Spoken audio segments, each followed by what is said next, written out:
Hello students. So today's lecture we are studying evaluation of organizational behavior. So evaluation of organizational behavior मध्ये in 1776 Adam Smith advocated a new form of organizational structure based on the division of labor. Okay.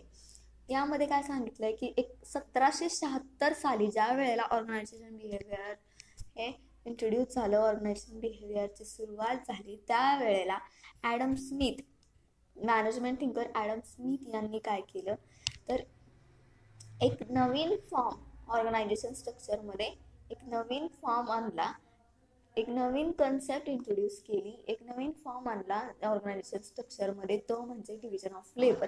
Division of लेबरमध्ये काय केलं जातं की organisation एखादं organisation असतं किंवा एखादा बिझनेस असेल, त्यामध्ये काय केलं जातं, अनेक कर्मचारी तिथे काम करत असतात. ते अनेक वेगवेगळ्या पद्धतीनं वेगवेगळ्या पद्धतीचे एज्युकेटेड असतात, वेगवेगळे स्किल त्यांच्यामध्ये असते, वेगवेगळे इंटरेस्ट त्यांच्यामध्ये असतो कामाबद्दल.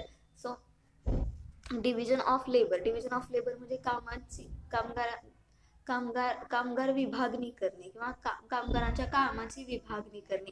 काही ज्या वेळेला बिझनेसमध्ये वर्कर काम करत असतात, त्यावेळेला सगळे एका डिपार्टमेंटला ते काम करू शकत नाही. त्यासाठी त्या कामगारांची विभागणी करणं गरजेचं असतं आणि ती विभागणी त्यांची स्किल, त्यांचं एज्युकेशन, त्यांचा इंटरेस्ट हे अंडरस्टँड करून, हे बघून, ते समजून त्यांचं डिवायडेशन केलं जातं.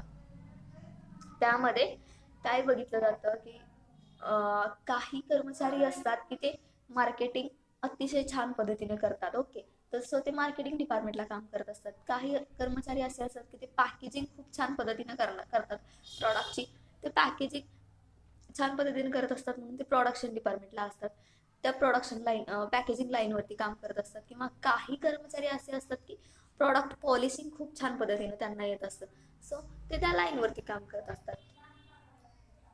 काही सगळे कर्मचारी एकाच ठिकाणी काम करणं हे अवघड होऊ शकतं बिझनेससाठी. म्हणून काय केलं जातं, ॲडम स्मिथ यांनी काय सुचवलं, यांनी काय इंट्रोड्यूस केलं की आपल्याला बिझनेसमध्ये जे वर्कर काम करतायत त्यांचं डिवायडेशन करणं अतिशय महत्वाचं आहे. म्हणजे ते पार्टमध्ये डिवाइड होऊन काम करायला लागतात. Okay, so 100 years later, German sociologist Max Weber introduced the concept about rational organization and initiated the of leadership. Okay, so त्याच्यानंतर 100 years later, ओके, 100 वर्षानंतर जर्मन सोशोलॉजिस्ट मॅक्स वेबर यांनी काय इंट्रोड्यूस केलं, यांनी कोणती इंट्रोड्यूस कन्सेप्ट केली जी की rational organisation बद्दल आहे.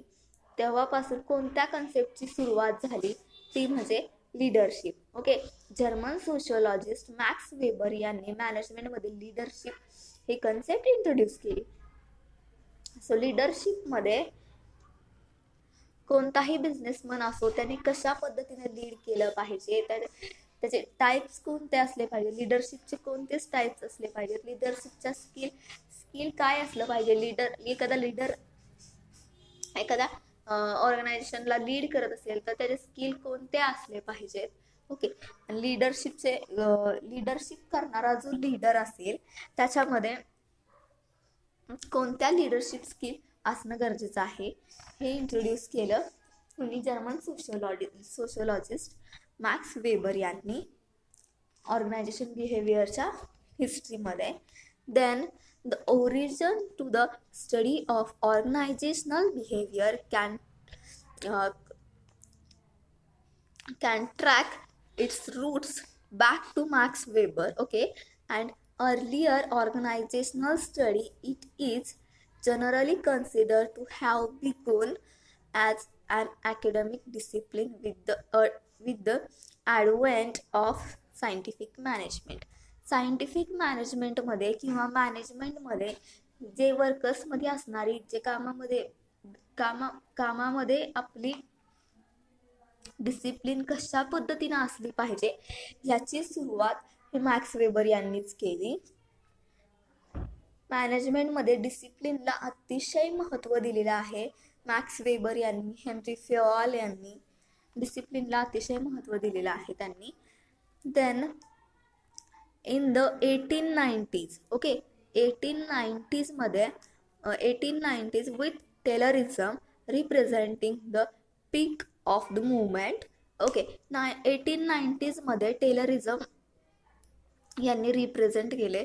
मुवमेंट याच्याबद्दल त्यांनी रिप्रेझेंटिंग केलं होतं. मुवमेंट म्हणजे हालचाली कामामध्ये कामगारांच्या असणाऱ्या हालचालीबद्दल त्यांनी रिप्रेझेंटिंग केलेलं आहे. Thus it was Frederick Winslow Taylor who introduced the systematic use of goal setting and rewards to motivate employees that could be considered as the starting of the academic discipline of organizational behavior. Okay, so Frederick Winslow Taylor यांनी काय introduce केलं तर आपल्याला जो बिझनेसची achieve करायचा आहे, goal achieve करायचा आहे, बिझनेसशी रिलेटेड असणारा आपल्या कामामध्ये असणारा गोल जो अचीव करायचा आहे, त्याच्यासाठी अकॅडमिक डिसिप्लिन हे किती महत्त्वाचे आहे आणि किती इफेक्टिव्ह आहे हे इंट्रोड्यूस त्यांनी केलं ऑर्गनायझेशनल बिहेवियरमध्ये. ओके, ऑर्गनायझेशनल बिहेवियरमध्ये एम्प्लॉई अकॅडमिक डिसिप्लिन ही कुणी स्टार्ट केली तो फ्रेडरिक विन्स्लो टेलर यांनी. ओके, इंट्रोड्यूस केली किंवा स्टार्ट केली. Then correspondent of scientific management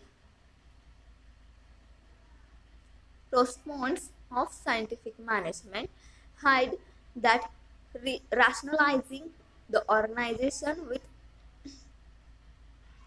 precise set of introduction and time motion studies would lead to increased productivity. Studies of different compensation system were also carried out motivate worker. Okay, scientific management मध्ये एखाद्या organisation मध्ये जे की कर्मचाऱ्यांना motivate केलं जातं ते time to time असणं अतिशय महत्त्वाचं आहे. टाइम टू टाइम कर्मचाऱ्यांना मोटिवेट केल्यानं त्यांचं मोटिवेशन इन्क्रीज होतं, ते मोटिवेट होतात, त्याच्यामुळं काय होतं तर प्रॉडक्टिव्हिटी इन्क्रीज होत असते. ओके, सो वर्करला मोटिवेट करणं सायंटिफिक मॅनेजमेंटमध्ये अतिशय महत्त्वाचं आहे असं इथं सांगितलं गेलेलं आहे. सो इव्हॅल्युएशनमध्ये पहिल्यांदा काय तर 1776 साली ज्या वेळेला ऑर्गनायझेशन बिहेवियर स्टार्ट झालं त्यावेळेला ॲडम स्मिथ यांनी एक नवीन फॉर्म ऑर्गनायझेशन स्ट्रक्चरमध्ये बेस्ड केला, तो म्हणजे डिव्हिजन ऑफ वर्क किंवा division of labour. Division of लेबरमध्ये काय केलं जातं तर कामगाराची विभागणी केली जाते. ती त्यांच्या स्किलनुसार, इंटरेस्टनुसार आणि त्यांच्या एज्युकेशननुसार केली जाते. ओके, बिझनेसमध्ये कारण सगळे कर्मचारी एकाच ठिकाणी काम करू शकत नाहीत, तर डिव्हिजन वाईज काम केलेलं बेस्ट असतं ऑर्गनायझेशनसाठी. देन त्याच्यानंतर 100 वर्षानंतर जर्मन सोशिओलॉजिस्ट मॅक्स वेबर यांनी दुसरी कन्सेप्ट इंट्रोड्यूस केली, ती म्हणजे लिडरशिपमध्ये काय तर लीडर हा कशा पद्धतीने असला पाहिजे, लीडरच्या ॲक्टिव्हिटीज कोणत्या असल्या पाहिजेत आपल्या कर्मचाऱ्यांबाबत किंवा कर्मचाऱ्यांच्या बद्दल कोणत्या ॲक्टिव्हिटीज त्यांनी पार पाडल्या पाहिजेत हे सांगितलं गेलं लिडरशिपमध्ये.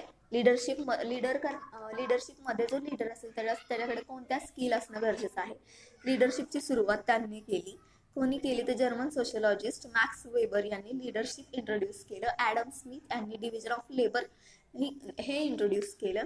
देन मॅक्स वेबर यांनीच अकॅडमिक डिसिप्लिन इंट्रोड्यूस केली ऑर्गनायझेशन बिहेवियरमध्ये. देन फ्रेडरिक विन्स्लो टेलर यांनी काय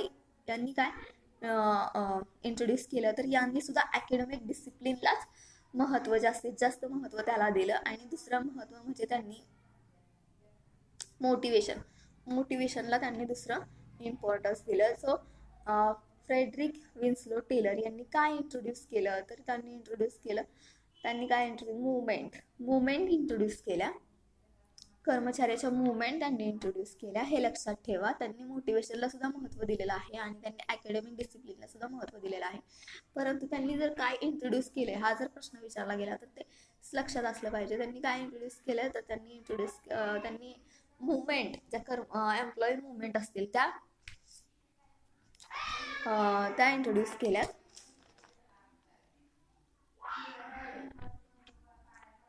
सो सायंटिफिक मॅनेजमेंटमध्ये मोटिवेशनला सुद्धा अतिशय महत्त्व दिलेलं आहे. मोटिवेशन म्हणजेच कर्मचाऱ्यांना त्यांच्या कामाबद्दल प्रेरणा देणे, जेणेकरून कर्मचारी आणखी उत्साहाने, आणखी आनंदाने आपलं काम अतिशय चांगल्या पद्धतीने पार पाडेल. ओके. आणि योग्य राईट टाइममध्ये कर्मचाऱ्यांना, एम्प्लॉईला मोटिवेट करणं अतिशय महत्त्वाचं असतं. मॅनेजरचं हे अतिशय महत्त्वाचं काम आहे की राईट टाइमला कर्मचाऱ्याला मोटिवेट करणं, आणि कर्मचाऱ्याला तर योग्य पद्धतीनं आणि राईट टाइममध्ये, राईट प्रोसेसमध्ये, राईट टाइममध्ये जर त्याला मोटिवेट केलं तर कर्मचारी मोटिवेट होऊन, मोटिवेशन त्याचा आपोआप इन्क्रीज होतो आणि कर्मचारी एम्प्लॉई मोटिवेट होऊन काम करत असतात आणि त्यांनी काय होतं तर प्रोडक्टिव्हिटी इन्क्रीज होत असते.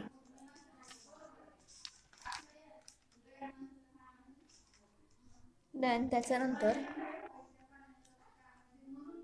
1920s मध्ये अगोदर आपण बघितलं 1776 अँड 1776 नंतर 1890s पाहिलंय आणि 1890s नंतर आपण 1920s. ओके. 1920s मध्ये Elton Mayo an Australian born Harvard professor and his colleagues conducted productivity studies at Western Electric Hawthorne plant. Okay. Elton Mayo हे ऑस्ट्रेलियन आहे. त्यांचा जन्म हा ऑस्ट्रेलियनमध्ये झाला आणि त्यांनी हार्वर्ड युनिव्हर्सिटीमध्ये प्रोफेसर म्हणून काम केलं. Okay. And with his impose म्हणजे युगारंभ करणे किंवा सुरुवात करणे असं तुम्ही म्हणू शकता. With this epoch making study, the focus of organizational studies shifted to analysis of how human factor and psychology affected organization. Elton Mayo 1920 मध्ये एल्टन मेयोने कशाचा स्टडी केला तर पहिल्या लक्षात ठेवा, एल्टन मेयो हे ऑस्ट्रेलियन होते. त्यांनी हार्वर्ड युनिव्हर्सिटीमध्ये प्रोफेसर म्हणून काम केलं. ओके. सो एल्टन मेयोने 1920 मध्ये कशाचा स्टडी केला तर त्यांनी स्टडी केला की ह्युमन फॅक्टर आणि सोशिओलॉजी कशा पद्धतीनं ऑर्गनायझेशनवरती इफेक्ट करते. Okay. So this shift of focus in the study of organization was called the Hawthorne effect. Okay. आणि या स्टडीला हॉथॉर्न इफेक्ट असं नावही देण्यात आलं.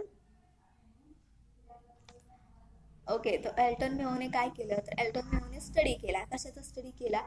सो ह्युमन फॅक्टर आणि सायकोलॉजी यांचा इफेक्ट ऑर्गनायझेशनवरती कसा होतो याचा स्टडी एल्टन मेयोने केला आणि त्याला नाव दिलं Hawthorne effect. Okay.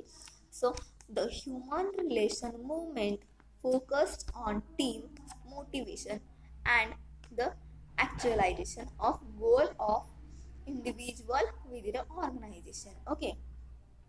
So organisation जी असेल, ऑर्गनायझेशनचा गोल काय असतो तो प्रॉफिट अचीव करणं, जास्त प्रॉफिट अचीव करणं. ओके. प्रॉफिट इन्क्रीज करणं हा कोणत्याही ऑर्गनायझेशनचा हाच गोल पहिला तर असू शकतो की प्रॉफिट अचीव करणं, जास्तीत जास्त प्रॉफिट अचीव करणं. Okay.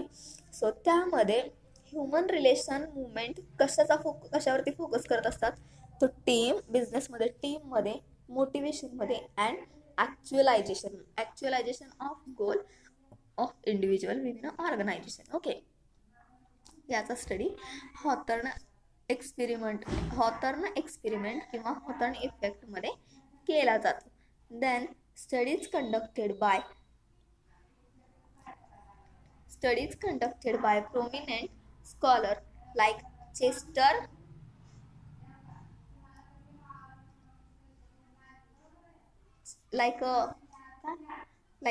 Chester Barnard Henri Fayol, Mary Parker Follett, Frederick Herzberg, Abraham Maslow, David McClelland and Victor Vroom. हे जे आहेत ते मॅनेजमेंट थिंकर आहेत. त्यांच्या वेगवेगळ्या मॅनेजमेंटच्या थेरीज आहेत, त्या तुम्हाला पुढे असणार आहेत. आता नाही आहे, पण एवढं लक्षात ठेवा की हे सगळे कोण आहेत, तर हे सगळे मॅनेजमेंट थिंकर आहेत. सो कोण कोण, तर Chester Barnard, Henri Fayol, Mary Parker Follett, Frederick Herzberg, ज्यांनी मोटिवेशनच्या थेरी लिहिलेल्या आहेत. यामध्ये बऱ्यापैकी मोटिवेशनच्या थेरीवाले आहेत, बऱ्यापैकी लिडरशिपच्या थेरीजवाले आहेत. Okay, so Abraham Maslow, David McClelland आणि विक्टर उरूम. ओके, हे सगळे मॅनेजमेंट थिंकर आहेत. यामध्ये Frederick Herzberg and Abraham Maslow, Victor Vroom यांच्या मॅनेजमेंट थेरीज अतिशय जास्त प्रमाणात वापरल्या जातात. एल्टन मेओच्या सुद्धा मॅनेजमेंट थेरीचा उपयोग जास्तीत जास्त प्रमाणात मॅनेजमेंटमध्ये केला जातो. अब्राहम मास्लो यांच्या मोटिवेशनच्या थेरी यांची मोटिवेशनची थेरी ही जास्तीत जास्त माहिती असणारी थेरी आहे मॅनेजमेंट शिकणाऱ्या मुलांना. कदाचित तुम्हाला हे माहिती असेल. अब्राहम मास्लोची नीड हायरार्ची थेरी. ओके, ज्या थेरीमध्ये त्यांनी ह्युमन नीड एक्सप्लेन केलेले आहेत. हे सगळे मॅनेजमेंट थिंकर आहेत, एवढं लक्षात ठेवा. 1920 नंतर एल्टन मिओ हा ऑस्ट्रेलियन आहे. त्याने हार्वर्ड युनिव्हर्सिटीमध्ये प्रोफेसर म्हणून काम केलं. त्यांनी स्टडी केला. तर त्याने कशाचा स्टडी केला, ह्युमन फॅक्टर आणि सायकोलॉजी ही कशा पद्धतीने ऑर्गनायझेशनवरती इफेक्ट करते याचा स्टडी त्यांना केला. आणि त्या स्टडीला काय नाव दिलं, तर हॉथर्न एक्सपेरिमेंट म्हणू शकता तुम्ही, किंवा हॉथर्न इफेक्ट असं सुद्धा म्हणू शकता. मोस्टली हॉथर्न एक्सपेरिमेंट म्हटलं जातं त्याला, जो की एल्टन मिओचा आहे. ओके, मॅनेजमेंटमध्ये. आणि ह्युमन रिलेशन मुवमेंट फोकस कशावरती करत असते, ऑर्गनायझेशनच्या team, motivation and actualization of goal of individual within a organisation. Okay, so studies conducted by prominent scholar like या स्टडीमध्ये किंवा ऑर्गनायझेशन बिहेवियर किंवा इव्हॅल्युएशन ऑफ ऑर्गनायझेशनल बिहेवियर याच्यामध्ये कोणते विद्वान आहेत की ज्यांनी पुढाकार घेतलेला आहे. त्यामध्ये चेस्टर बार्नर्ड, त्यामध्ये Henri Fayol, Mary Parker Follett, Frederick Herzberg, Abraham Maslow, David McClelland and Victor Vroom. Okay, contributed to the growth of organisation as a discipline. या सगळ्याचं कॉन्ट्रीब्युशन आहे मॅनेजमेंटमध्ये, organisation as a discipline. Okay, व्यवसाय एखादा शिस्तीत कशा पद्धतीने ग्रोथ करेल याच्यासाठी त्यांनी कॉन्ट्रीब्यूट केलेलं आहे. या सर्व थिंकर लोकांनी डिसिप्लिनला अतिशय महत्त्व दिलेले आहे, जे की बिझनेसमध्ये, कामगारांमध्ये, मॅनेजर लोकांमध्ये, पूर्ण सगळ्या बिझनेसमध्ये काम करणाऱ्या कामगारांमध्ये, लोकांमध्ये डिसिप्लिन ही किती महत्त्वाची आहे याच्याबद्दल त्यांनी सांगितलेलं आहे. हेनरी फेऑल यांनी डिसिप्लिन बद्दल सांगितलेलं आहे. मेरी पार्कर फोलॅट यांनी सुद्धा डिसिप्लिन बद्दल सांगितलेलं आहे. त्याच्यानंतर विक्टर उरूम यांनी सुद्धा डिसिप्लिन बद्दल सांगितलेलं आहे. अब्राहम मास्लो यांनी सुद्धा डिसिप्लिनला इम्पॉर्टन्स दिलेली आहे. देन फ्रेडरिक हर्सबर्ग यांनी सुद्धा इम्पॉर्टन्स बद्दल सांगितलेलं आहे. सो सगळ्या विद्वानांच्या, सगळ्या थिंकर लोकांच्या मताने डिसिप्लिन ही कशा पद्धतीनं ऑर्गनायझेशनला ग्रो करत असते, त्या ऑर्गनायझेशनची ग्रोथ करत असते याच्याबद्दल यांनी ऑर्गनायझेशन बिहेवियरमध्ये सांगितलेलं आहे. Then in the 1960s, okay, याच्या अगोदर आपण बघितलं 1920च्या अगोदर आपण बघितलं 18 आय थिंक आपण त्याच्या अगोदर पाहिलंय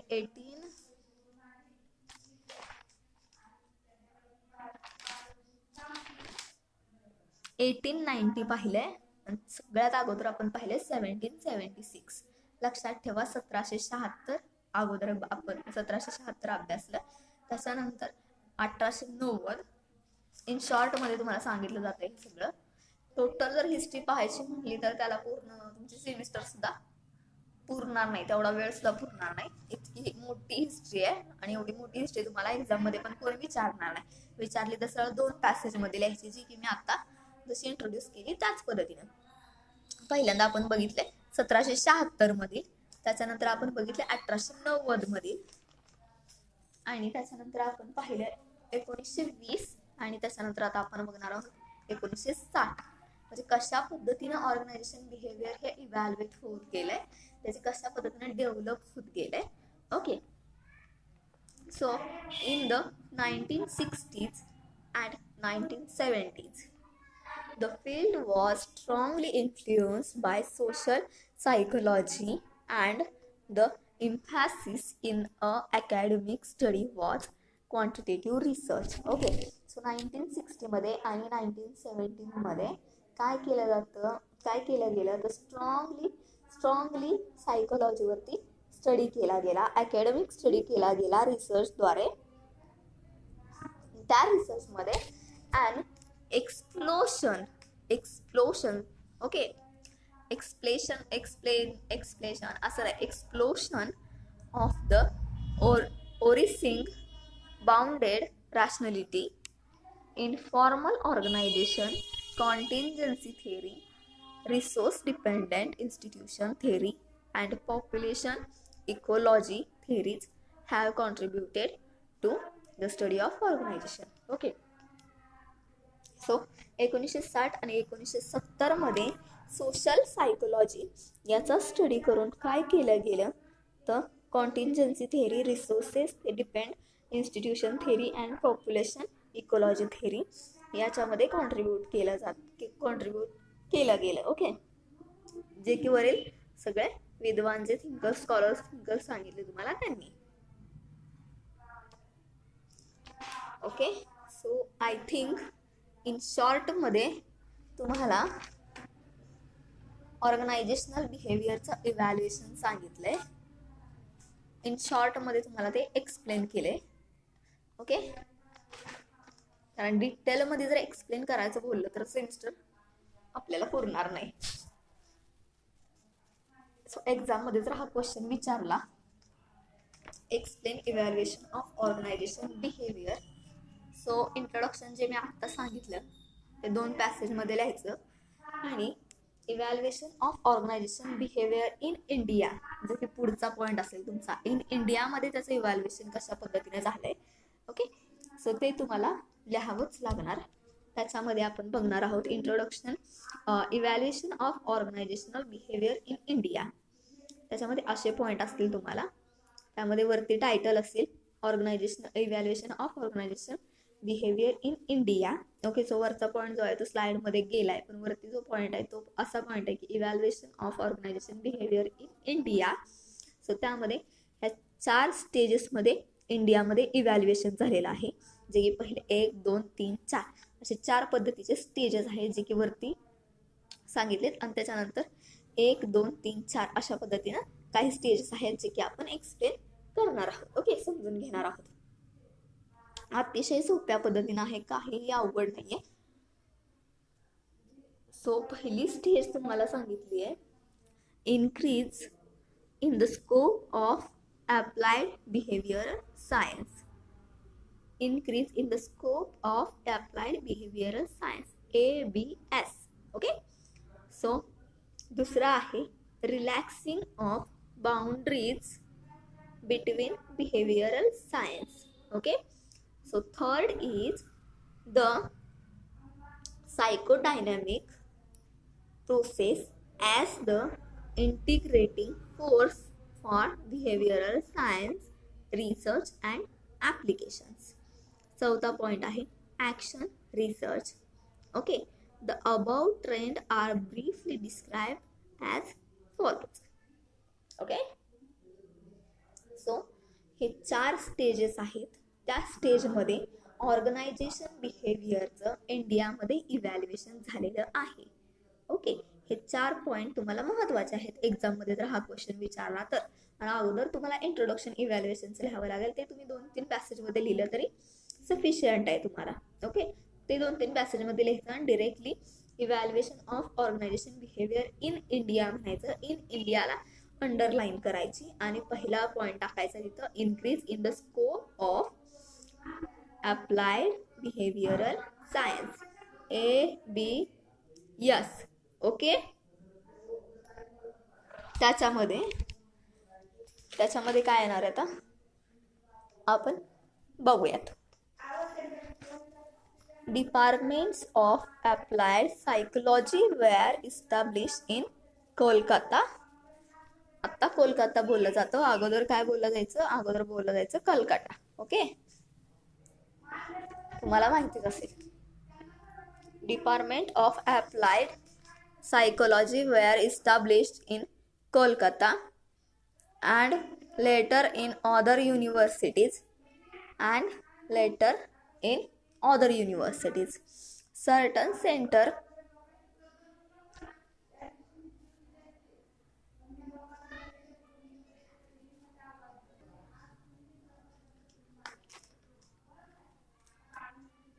departments of applied psychology were established in Kolkata and later in other universities. Okay, so ABS चा डिपार्टमेंट, ABS म्हणजे काय, ABS म्हणजे अप्लाइड बिहेवियरल सायन्स, यांचं डिपार्टमेंट इंडियामध्ये इस्टॅब्लिश झालं. तर कुठे इस्टॅब्लिश झालं, तर कोलकातामध्ये. ओके, त्याच्यानंतर certain centres were established in Kolkata university. Okay, त्याचे काही सेंटर आहेत जे की कोलकाता युनिव्हर्सिटीमध्ये इस्टॅब्लिश केले गेलेले आहेत. These are center for the study of developing society. त्या सेंटरचा किंवा त्या डिपार्टमेंटचा यूज कशासाठी केला जातो, तर सोसायटी डेव्हलपिंगच्या ज्या स्टडी केल्या जातात त्यांच्या स्टडीसाठी त्या सेंटरचा यूज केला जातो. The centre for policy research and centre for study of sociological development in developing societies. त्यामध्ये सोशिओलॉजिकल डेव्हलपमेंट विचारात घेतली जाते, सोसायटी डेव्हलपमेंट विचारात घेतली जाते. ओके, अप्लाइड बिहेवियरल सायन्समध्ये. ओके, लक्षात ठेवायचं त्याचं डिपार्टमेंट कुठं आहे, तर कोलकात्याला आहे. त्याचे काही सेंटर आहेत जे की इस्टॅब्लिश केलेले आहेत. कुठे इस्टॅब्लिश केले, तर कोलकाता युनिव्हर्सिटीमध्ये. एवढं 2-3 लाईन लक्षात ठेवल्या तरी खूप आहे. आणि तिथं कशाचा स्टडी केला जातो, तर सोसायटी डेव्हलपिंगचा, सोशिओलॉजिकल डेव्हलपमेंटचा. ओके, रिसर्चच्या काही पॉलिसीज आहेत ज्या की सोशलशी रिलेटेड आहेत, त्याचा स्टडी तिथं केला जातो. Then work started to be done in applied political science. Okay, so political सायन्सला सुद्धा अप्लाइड केलं जातं. अप्लाइड बिहेवियर सायन्स हे पॉलिटिकल सायन्सला सुद्धा अप्लाइड केलं जातं आणि पॉलिटिकल सायन्सचा सुद्धा स्टडी त्या डिपार्टमेंटला, त्या सेंटरला केला जातो. Institute of public enterprise Hyderabad was established a autonomous institute in 1964. Okay, जे की हैदराबादला पब्लिक एंटरप्राइजचं जे हैदराबादला ऑटोनॉमस इन्स्टिट्यूट आहे इस्टॅब्लिश केलेलं, ते कधी इस्टॅब्लिश झाले, तर 1964ला इस्टॅब्लिश झाले. साल आहेत थोडेफार ते तुम्हाला लक्षात ठेवावे लागतील. Public administration and management emerged a new areas of higher education and research. Okay, आणि ज्या पद्धतीनं तिथं पब्लिक एंटरप्राइज हैदराबादमध्ये ऑटोनॉमस इन्स्टिट्यूट इस्टॅब्लिश झालेला आहे 1964मध्ये, त्या पद्धतीनं तिथं जो एरिया झालेला आहे तो हायर एज्युकेशन एरिया रिसर्चचा झालेला आहे. त्या पद्धतीनं ऑर्गनायझेशन बिहेवियर डेव्हलप होत आहे इंडियामध्ये. ओके, सो हा झालाय पहिला पॉईंट तुमचा. पहिल्या पॉईंटमध्ये किती लिहायचे तुम्हाला, 4-5 पॉईंट लक्षात ठेवायचे की डिपार्टमेंट कुठं आहे, तर कुठं आहे डिपार्टमेंट, कोलकातामध्ये आहे, कोलकाता युनिव्हर्सिटीमध्ये. ओके, त्याचे सेंटर कुठं आहे, कुठं इस्टॅब्लिश केले, तर कोलकाता युनिव्हर्सिटीमध्ये. कशाचा स्टडी तिथं केला जातो, तर सोसायटी डेव्हलपमेंटचा, सोशिओलॉजिकल डेव्हलपमेंटचा स्टडी तिथं केला जातो. विथ त्याच्याबरोबर काही रिसर्चच्या पॉलिसी आहेत त्याचाही स्टडी करण्यासाठी तिथं सेंटर उभे केलेले आहेत, सेंटर इस्टॅब्लिश केलेले आहेत. त्याच्यानंतर पॉलिटिकल सायन्सचा स्टडी तिथं केला जातो. त्याच्यानंतर 1964मध्ये इस्टॅब्लिश झालेला ऑटोनॉमस इन्स्टिट्यूट आहे तिथं पब्लिक एंटरप्राइजचं, त्याचा स्टडी तिथं केला जातो. ओके, त्याच्यानंतर दुसरा म्हणजे दुसरी स्टेज म्हणजे relaxing of boundaries between behavioural science. काय दुसरा टायटल लक्षात ठेवा नीट, नोट्स काढायच्यात कंपल्सरी तुम्ही. Relaxing of boundaries between behavioural science. Okay, behavioural सायन्समध्ये ज्या रिलॅक्सिंग बाउंड्री आहेत. Okay, relaxing of boundaries between behavioural science, त्यामध्ये Indian council of social science research ICSSR, short form पण लक्षात ठेवा, ICSSR, Indian council of social science research was established by Government of India at New Delhi in 1969. साल आहेत बऱ्यापैकी, तुम्हाला I think प्रत्येक पॉईंटमध्ये साल आहेत ते सुद्धा लक्षात ठेवावे लागतील, कारण एखादं डिपार्टमेंट इस्टॅब्लिश झाले तर कधी इस्टॅब्लिश झाले हे सांगणं गरजेचं आहे. ज्या पद्धतीने की ते कुठं इस्टॅब्लिश झाले हे सांगणं, त्याचं डिपार्टमेंट कुठं आहे हे जितकं महत्त्वाचं आहे तितकंच महत्त्वाचं आहे की ते कधी इस्टॅब्लिश झाले. Okay, so Indian council of social science research was established by government of India at new Delhi in 1969. Okay, 1969 Indian council of social science research establish केलं गेलं नवी दिल्लीमध्ये गव्हर्नमेंटद्वारे. Okay, it respond review of research in psychology, the first review done by Mitra in 1972. Okay, इथं काय केलं, research review घेतले गेले सायकोलॉजीबद्दल, स्पॉन्सर्ड केलं गेलं रिसर्च इन सायकोलॉजी रिव्ह्यूसाठी. सो फर्स्ट रिव्ह्यू कोणाचा घेतला गेला इथं तर Mitra. Okay, Mitra in 1972. Okay, use traditional classification for the topics काय होते त्या रिव्ह्यूसाठी, सायकोलॉजिकल रिसर्च रिव्ह्यूसाठी टॉपिक कुठले होते तर ट्रॅडिशनल क्लासिफिकेशन. ओके, हा टॉपिक होता. And the second review made by Pareek 1982. First review 1972 मित्रा, सेकंड रिव्ह्यू पारिक 1982. Use classification based on theme including social issue like, जो 1982 मध्ये पारिकचा सेकंड रिव्ह्यू घेतला गेला त्याच्यासाठी कोणत्या थीम होत्या, सो पॉवर्टी, सोशल इश्यू होते. कोणते social issue, poverty, inequality, population, family planning and ecology, जे की अतिशय महत्त्वाचे सोशल इश्यू आहेत. ओके, सध्याचे अतिशय महत्त्वाचे सोशल इश्यू आहेत ते. सो फर्स्ट 1970 मित्राचा, त्यावेळेला कोणता टॉपिक होता, ट्रॅडिशनल क्लासिफिकेशन. लक्षात ठेवायचं इन शॉर्टमध्ये, म्हणजे तुम्हाला एक्झाममध्ये लिहिता येईल. ओके, सो सेकंड रिव्ह्यू घेतला त्यावेळेला तो कोणाचा होता, पारिकचा होता. कधीचं झालं होतं, 1980-1982. त्यामध्ये काय थीम होती किंवा काय टॉपिक होते तर सोशल इश्यूवरती होते. मग सोशल इश्यू कोणते आहेत लगेच लक्षात आले पाहिजेत की बाबा पॉवर्टी आहे, इनइक्वॅलिटी आहे, पॉप्युलेशन आहे, फॅमिली प्लॅनिंग आहे आणि इकोलॉजी आहे. ओके, इन दिस रिव्ह्यू पारिक utilized relevant writing from other behavioral science. Okay, for topic like communication, influence and political process. पारिकच्या रिव्ह्यू मध्ये जे काही बिहेवियरल सायन्स टॉपिक युटिलाइज केले गेले होते, लाईक कम्युनिकेशन असेल, then influence and political process. Okay, political प्रोसेसवरती परिणाम करणार, इन्फ्लुएन्स कशा पद्धतीने होतं. Okay, and in the third review topic like intergroup relation, rural development and organisational effectiveness were included. Okay, third topic काय होतं, त्याच्या पहिला सोशल इश्यू होते, त्याच्यामध्ये काय काय होतं, poverty, inequality, population, family planning and ecology. स्लाईडवरती तुम्हाला दिसत असेल व्यवस्थित असं मला वाटतंय, त्याचं बघून तुम्ही नोट्स काढायच्या आहेत. सो नोट्स असल्या म्हणजे तुम्हाला एक्झामला अभ्यास स्टडी करण्यासाठी तुमचा इझी पडेल ते.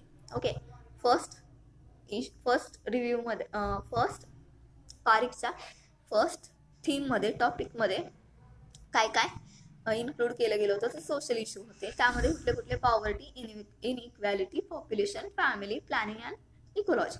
ओके, सो त्या रिव्ह्यू मध्ये आणखीन काय युटिलाइज केलं गेलं होतं बिहेवियर सायन्स मध्ये. ओके, तर त्यामध्ये काय आणखीन होतं, तर त्यामध्ये होतं कम्युनिकेशन, त्यामध्ये होतं influence and political process. Okay, and third review मध्ये त्यामध्ये कोणते टॉपिक होते, तर इंटरग्रुप रिलेशन, रुरल डेव्हलपमेंट, जी की अतिशय महत्वाचे आहे आता सध्याच्या स्थितीला. बऱ्यापैकी तर रुरल डेव्हलपमेंट होत आहे, तरी पण महत्वाचे आहे. And organisational effectiveness, okay, include होता त्याच्यामध्ये. त्याच्यामध्येच the behavioural science centre was established in new Delhi 1962. Okay, behavioural science centre establish झाले नवी दिल्लीला कधी, 1962 मध्ये. आणि ICSSR इस्टॅब्लिश झाले 1969 मध्ये. ICSSR means Indian council of social science research. Okay, so behavioural science centre BSC असं पण शॉर्ट फॉर्म मध्ये तुम्ही लक्षात ठेवू शकता. The behavioural science centre was established in new Delhi in 1962 under the chairmanship of Dr. S.K. मित्रा. Okay, behavioural science centre हे establish झालं नवी दिल्लीला, न्यू दिल्लीला 1962 मध्ये अंडर चेअरमनशिप. कुणाच्या चेअरमनशिपच्या अंडर, तर डॉक्टर S.K. मित्रा. हे नाव तुम्हाला लक्षात ठेवावी लागणार. जरी तुम्हाला अवघड वाटत असली तरी तशी अवघड नाहीये तेवढी, जशी की थिंकरची नावं लक्षात ठेवायची तशी नाहीये, त्या पद्धतीने लक्षात राहतील स्टडी व्यवस्थित केला, नोट्स व्यवस्थित प्रिपेअर केला तर. ओके, सो नोट्स तुम्ही काढत असताना ज्या वेळेला असे वेगवेगळे साल दिले जातात, जसं की डेली 1969 असेल, डेली 1964 असेल, त्यावेळेला त्याला हायलाईट करत चला तिथं. म्हणजे एक्झामच्या वेळेला ओव्हरव्ह्यू करत असताना, अभ्यास झाल्यानंतर ज्या वेळेला आपण पेपरला जायच्या अगोदर ओव्हरव्ह्यू करतो त्यावेळेला ते आपल्या लक्षात राहतात बरोबर. जशी की नावं असतील थिंकरची वेगळ्या वेगळ्या, ती हायलाईट करायची. एक हायलायटर वापरत जावा किंवा रेड पेन ठेवायचा, रेड पेनने त्याला सर्कल करायचा किंवा अंडरलाईन करून ठेवायची, जसं तुम्हाला सोयीचं वाटेल त्या पद्धतीने. Okay, so behavioural science centre establish झालं न्यू दिल्लीला 1962 मध्ये under चेअरमनशिप of doctor S.K. Mitra यांच्या चेअरमनशिप अंडर ते सेंटर इस्टॅब्लिश झालं 1962 मध्ये. This centre published 3 directories of research in behavioural science. Okay, त्या सेंटरमधून 3 डायरेक्टरीज रिसर्चच्या पब्लिश झाल्या. A guide to Indian behavioural science periodicals and a quarterly. Okay, so जे की 3 डायरेक्टरीज रिसर्चच्या बिहेवियर सायन्सच्या पब्लिश्ड झाल्या. त्यांनी ते काय गाईड करत होत्या, त्या काय गाईड करत होत्या, ते रिसर्च काय गाईड करत होते, बिहेवियरल सायन्स पिरियडिकली आणि क्वार्टरली. ओके, सो क्वार्टरली ते काय करत होते तर ते डिरेक्ट करत होते, गाईड करत होते. Okay, so Indian behavioural science ABS, Indian applied behavioural science ABS,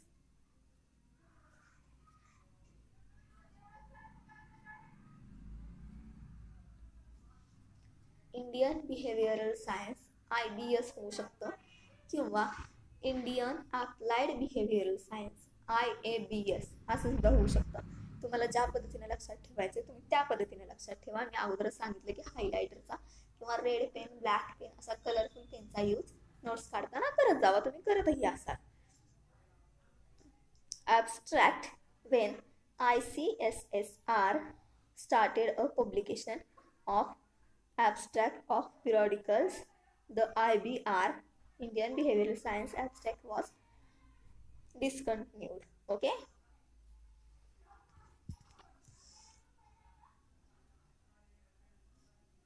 ज्या वेळेला Indian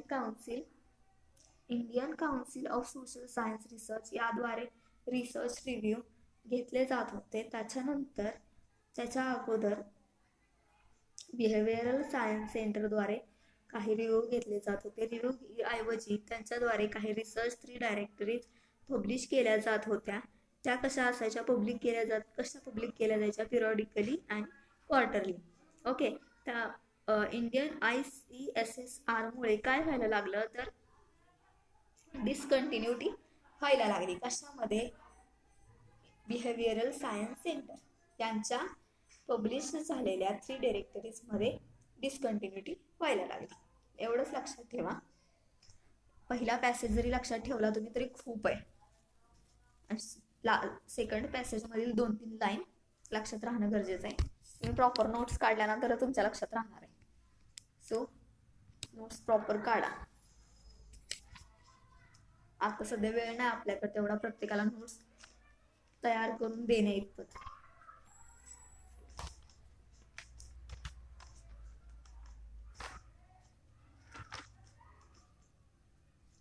okay. So third point आहे तुमचा. बऱ्यापैकी मोठा तुम्हाला थर्ड पॉइंटच आहे माझ्या माहितीनुसार. राईट, मोठा आहे. हा तर कसा लक्षात ठेवणार तुम्ही? शॉर्ट मध्ये लक्षात ठेवायला शिका. लक्षात शॉर्ट मध्ये ठेवायचं. पेपर मध्ये उतरवत असताना जास्त प्रमाणात लिहायचं. ते प्रत्येकाच्या स्किलवर डिपेंड आहे कसं काय लिहायचं ते. ओके. सो थर्ड पॉइंट आहे P psychodynamic process as the integrating force for behavioral science research and application. त्यामध्ये it began in India when Professor Rolf Lenton come to Mysore and founded the institution Aloka in 1957. जसं stages वाढत गेल्या तसे साल कमी होत गेलेत. It began in India when Professor Rolf Lenton come to Mysore and founded the institution of Aloka in 1957. Okay. इंडियामध्ये 1957 मध्ये प्रोफेसर रोल्फ लेंटन हे म्हैसूरमध्ये यांनी काय फाउंड केलंय, काय कशाची स्थापना केली आहे यांनी, कोणत्या इन्स्टिट्यूटची? ऑल्का. ओके. कधी केली आहे? 1957 मध्ये. कुठं केली आहे? म्हैसूरला केली आहे. लक्षात ठेवायचं. For youth leader from Asian countries. Okay. ते कोण होते? यूथ लीडर होते Asian countries. This trend gathered straight when learning groups. Okay. त्याच्यामध्ये काय घेतलंय? Learning groups. Okay. L groups learning group and training groups T group. लक्षात ठेवायचं. L group learning group, T group training group. Wear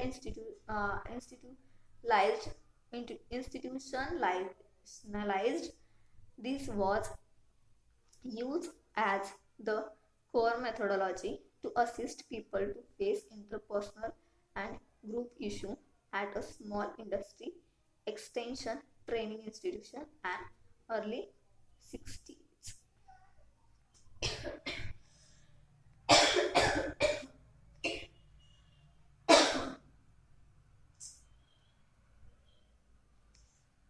त्यांनी काय केलंय? Study केलाय. कशाचा स्टडी केलाय? सो एल ग्रुप टी ग्रुपचा. Okay. Learning group training group यांचा स्टडी त्यांनी केलाय. त्याचबरोबर बिझनेस मध्ये असणारे कर्मचाऱ्यांचे एम्प्लॉयींचे ग्रुप लेवल छोट्या छोट्या इंडस्ट्री मधून सुद्धा त्यांनी लक्षात घेतलेले आहेत. Okay. Training institution is early 60s. Pareek join Rolf Lynton to reducing training and group development. Okay. So छोट्या छोट्या इंडस्ट्रीचे जे ग्रुप इश्यू आहेत हे लक्षात घेऊन त्यांनी त्यांच्या डेव्हलपमेंटसाठी ट्रेनिंग ग्रुप्स वगैरे तयार केलेले आहेत आणि त्या ट्रेनिंग ग्रुपचा आणि लर्निंग ग्रुपचा स्टडी त्यांनी इथं केलेला आहे. त्याच्यामध्ये कलकत्ता सेंट some some of its behavioral scientists to National Transportation Library, NTL short form आहे नॅशनल ट्रान्सपोर्टेशन लायब्ररीचा NTL. Okay, this was done under the guidance of Professor M.C. Gregor, Bennis and Baumgartel, social scientists from other parts of India. Okay, so याच्यामध्ये कोणते कोणते असे thinkers आहेत, कोणते कोणते असे स्कॉलर पीपल आहेत जे की आउट ऑफ इंडियाचे होते. त्यामध्ये MC Gregor, Bennis and Baumgartel. Okay, कशामध्ये तो the psychodynamic process as the integrating force for behavioral science research and applications. Then social scientists from other parts of India. Okay, लक्षात ठेवायचं कोणते कोणते इंडियाच्या बाहेरचे आहेत. त्याच्यानंतर also going to be NTL. Okay, National Transportation Library. A sizable group of NTL trained person was created. Okay, this group established the India Society of Applied Behavioral Science. Okay, जे group sizable groups national transport लायब्ररीने जे trains group establish केले, create केले, त्याला Indian society for Indian सोसायटीने applied केलं behavioural science Indian. Okay, so ISAB, Indian society applied behavioural science. लक्षात ठेवा शॉर्ट फॉर्म काय आहे,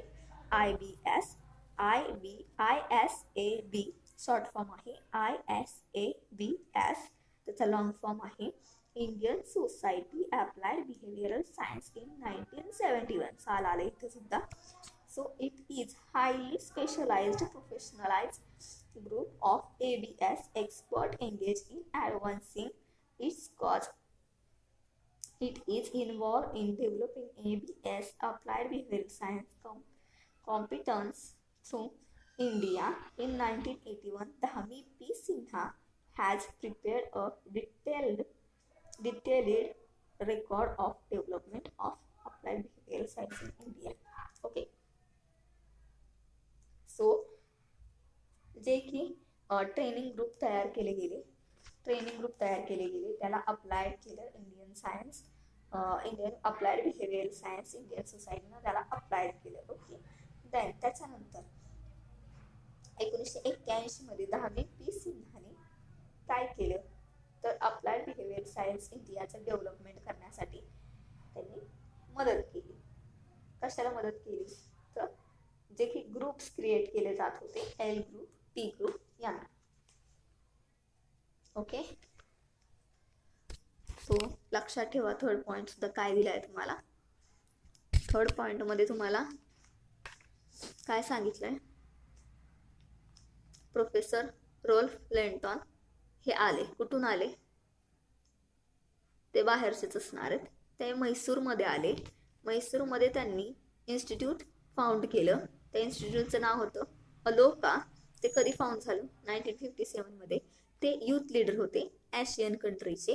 ओके, सो त्यांनी इथं काय जनरेट केलं, त्यांनी इथं काय क्रिएट केलं इंडियामध्ये येऊन, तर जे छोट्या छोट्या स्मॉल इंडस्ट्री होत्या त्यामध्ये असणारे एम्प्लॉयचे इश्यू जे आहेत ते इश्यू समजण्यासाठी आणि ते इश्यू सॉल्व्ह करण्यासाठी त्यांनी काय केलं, 2 ग्रुप केले. त्यामध्ये पहिला ग्रुप म्हणजे लर्निंग ग्रुप, दुसरा ग्रुप म्हणजे training group. Okay, L group training group T group. Okay, so त्याच्याबरोबर आणखीन बाहेरचे जे थिंकर आले त्यांनी गायडन्स केला. जे प्रोफेसर होते ते म्हणजे MC Gregor, Bennis and Baumgartel. Okay, जे की सोशल सायंटिस्ट आहेत, त्यांनी मदत केली. त्याचबरोबर नॅशनल ट्रान्सपोर्ट लायब्ररी यांनी सुद्धा मदत केली.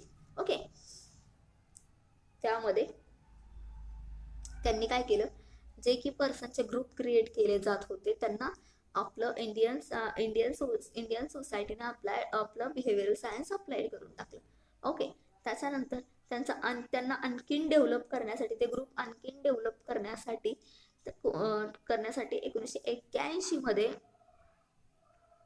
धामी पी सिन्हा या आल्या आणि यांनी काय केलं तर अप्लाइड बिहेवियर सायन्स त्यांच्यामध्ये डेव्हलप केलं. ओके, त्यांची डेव्हलपमेंट त्यामध्ये केली. एवढंच लक्षात ठेवा. तिसऱ्या पॉइंटमध्ये इव्हॅल्युएशन मोठा आहे तसं. चौथा पॉइंट फिनिश.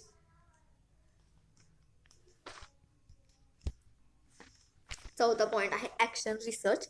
सोपं आहे लक्षात ठेवायला, नाव तर सोपं आहे, ऍक्शन रिसर्च. तिसऱ्या पॉइंटचं नाव थोडंसं मोठं आहे.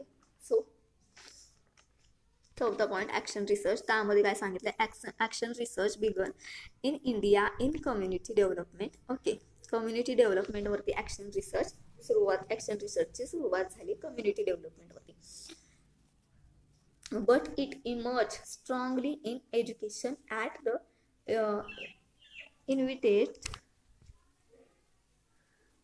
invitation of the Ministry of Education. Large number of action research workshops were organized for teachers and headmasters throughout India. Action रिसर्चची सुरुवात कशासाठी झाली, कम्युनिटी डेव्हलपमेंटसाठी झाली. त्यामध्ये इमर्ज झालं strongly education, ministry of education. Okay, large नंबरवरती ऍक्शन रिसर्च वर्कशॉप ऑर्गनाईज केले जात होते टीचर लोकांसाठी आणि जे की मास्टर्स करत आहेत इंडियामध्ये त्यांच्यासाठी. Okay, so manual for facilitators of such workshop recommended the psychodynamic approach in a classroom.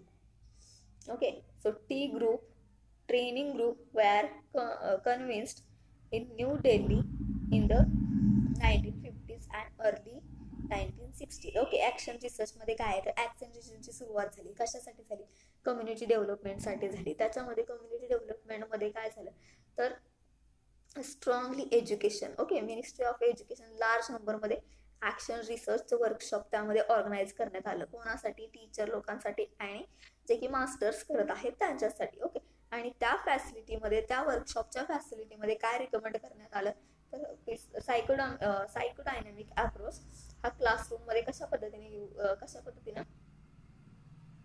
Use करता येईल किंवा त्याचं कशा पद्धतीनं उपयोग करता येईल क्लासरूममध्ये. जसं की क्लासरूम ऐवजी जे की ट्रेनिंग ग्रुप्स आहेत वेगळे त्यांच्यामध्ये. सो काही ट्रेनिंग ग्रुप्स न्यू दिल्लीचे कन्व्हिन्सही झाले होते त्यावेळेला. कधी तर 1950 आणि 1960 मध्ये कन्व्हिन्स झाले. ओके, 2-3च लाईनमध्ये यामध्ये तर लक्षात ठेवायचं आहे. So thank you. खूपच मोठं होतं इव्हॅल्युएशन. सो 4 पॉईंटमध्ये तुम्हाला इव्हॅल्युएशन दिले. फर्स्ट आहे इंट्रोडक्शन, जे की मी तुम्हाला सेपरेटली सांगितलं, ज्याच्यामध्ये ज्या इंट्रोडक्शन मध्ये तुम्हाला 1776 मधील थोडंफार, 1890 मधील थोडंफार, त्याच्यानंतर 1920 मधील थोडंफार आणि 1960 मधील थोडंफार असा आढावा घेतल्यासारखं थोडं सांगितलं गेलं. Okay, introduction. आणि त्याच्यानंतर मेन पॉईंट तुम्हाला जो एक्झाम मध्ये विचारला जाईल तो म्हणजे हा की evaluation of organisation behaviour in India.